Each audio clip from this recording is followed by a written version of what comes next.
जब मालदीव की राजधानी पर भाड़े के आतंकियों ने कब्जा कर लिया, तब भारत ने सिर्फ 16 घंटे में वो कर दिखाया जिसे दुनिया आज भी याद करती है। ये है कहानी ऑपरेशन कैक्टस की। 3 नवंबर 1988।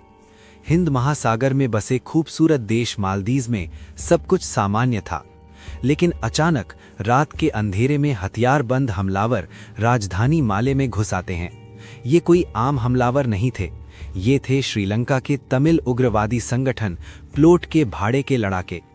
इनका मकसद था मालदीव की सरकार को गिराना और सत्ता पर कब्जा करना। उन्होंने सरकारी इमारतों, सड़कों और महत्वपूर्ण स्थानों पर हमला कर दिया। पूरे शहर में अफरा तफरी मच गई, गोलियों की आवाज और डर का माहौल। स्थिति इतनी गंभीर हो गई कि राष्ट्रपति मामून अब्दुल गयूम को छिपना पड़ा। उन्होंने तुरंत दुनिया के कई देशों से मदद मांगी, लेकिन सबसे तेज प्रतिक्रिया भारत से आई। उस समय भारत के प्रधानमंत्री थे राजीव गांधी। जैसे ही उन्हें ये खबर मिली, तुरंत एक आपात बैठक बुलाई गई। बिना समय गवाए भारत ने सैन्य कार्रवाई का फैसला लिया, ऑपरेशन कैक्टस। भारतीय सेना की 50वीं पैराशूट ब्रिगेड को अलर्ट किया गया। दिल्ली से IL-76 विमान तैयार किए गए।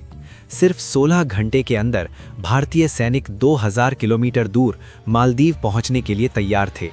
रात के अंधेरे में भारतीय एयरफोर्स के विमान माले एयरपोर्ट पर उतरे। जैसे ही सैनिक उतरे, उन्होंने बिना देरी किए शहर की ओर बढ़ना शुरू किया। भारतीय सेना ने आतंकियों से सीधी भिड़ंत की। कुछ ही घंटों में उन्होंने पूरे माले शहर पर फिर से नियंत्रण स्थापित कर लिया।